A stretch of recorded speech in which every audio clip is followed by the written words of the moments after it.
Today, we're diving into a real biological heavyweight matchup, the transport showdown, passive versus active. We're going to break down exactly how molecules move around, the mechanics driving them, and, crucially, the energy costs involved. So let's just get right into it.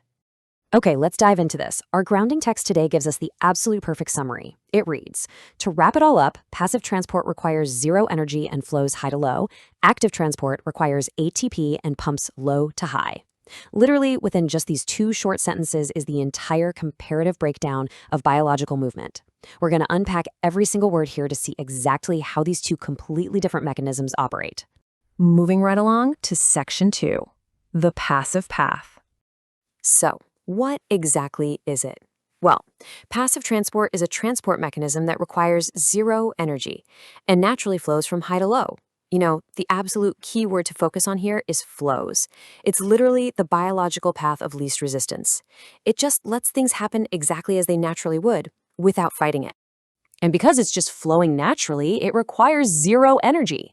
I mean, absolutely no biological effort is spent here. The cell doesn't have to expend a single resource. Basically, the cost of doing business on this passive path is completely free. How great is that? Why is it free? Because it flows high to low. Think about it for a second. What happens when water flows down a hill? It just effortlessly cascades downward, right? The natural gradient does all the heavy lifting.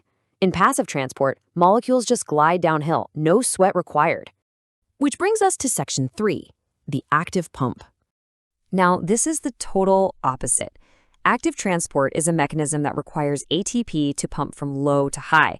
We are definitely no longer taking that path of least resistance. Instead of just letting things drift downward, the cell is starting at the absolute bottom and forcing its way up.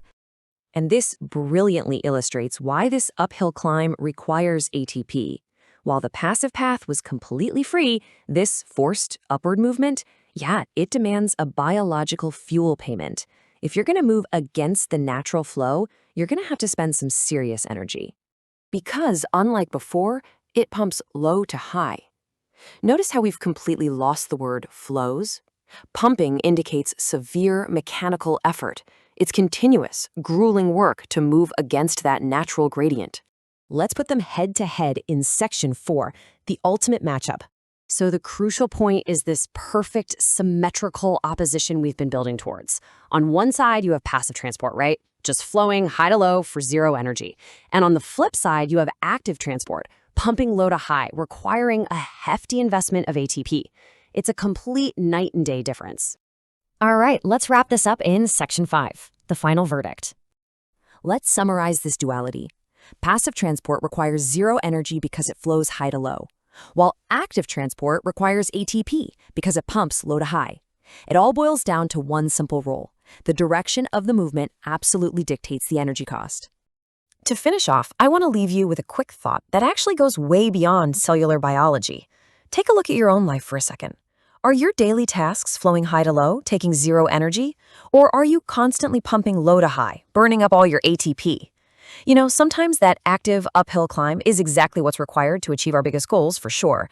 But it is always worth asking ourselves where we might be able to find a passive path. Thanks so much for joining me for today's explainer, and I'll see you next time.